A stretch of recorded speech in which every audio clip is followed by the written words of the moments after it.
La dernière sortie médiatique de l'Alliance nationale du changement a laissé entrevoir que Jean-Pierre Fabre en a gros sur le cœur.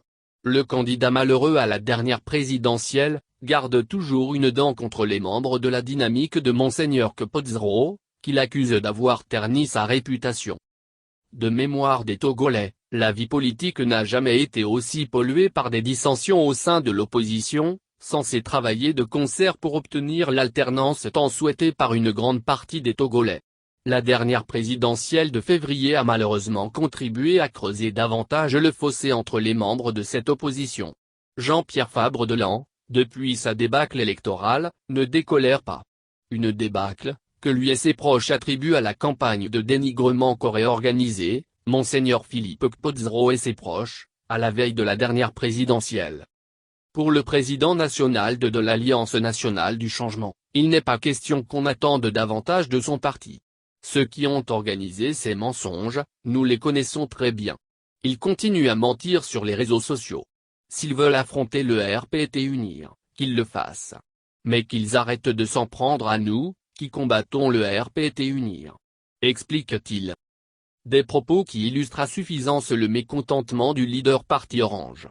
Lequel estime avoir été traîné dans la boue à des fins inavouées par ses détracteurs.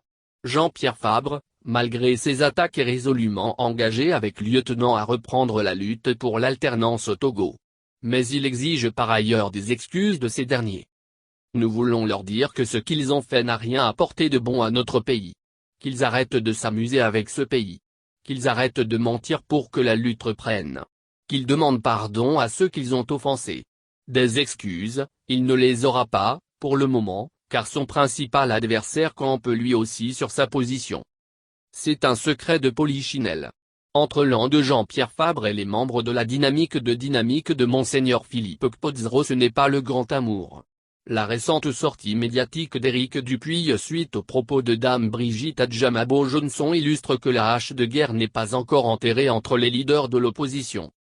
À cela, s'ajoute la témérité d'Abeyome Kodjo. Bien qu'en exil, l'opposant continue d'animer la vie sociopolitique du Togo grâce à ses sorties sporadiques sur les réseaux sociaux. Lors de sa dernière sortie, il a tenu à réaffirmer son poids sur l'échiquier politique du Togo. L'élection du 22 février 2020 est claire. Personne ne peut nier la victoire de la DMK. Martèle-t-il avec assurance. Pour Abeyome Kodjo et les siens une chose est claire. Les résultats de la dernière présidentielle ont été sans appel. Car ils ont prouvé la suprématie de la DMK. Je vous avais alerté sur une probable modification de la Constitution alors que j'étais en exil en Europe. Mais qu'est-ce que vous avez fait? Vous avez préféré boycotter les élections. C'est suite à cela que Faure Gnassingbé a élu président, poursuit-il. Cette sortie d'Abeyome Kodjo, tout comme celle de Jean-Pierre Fabre, illustre que la tension est toujours palpable dans les deux camps. Cette tension amenuise les chances de voir l'opposition togolaise de travailler à nouveau main dans la main. Une situation qui favorise plutôt le parti au pouvoir.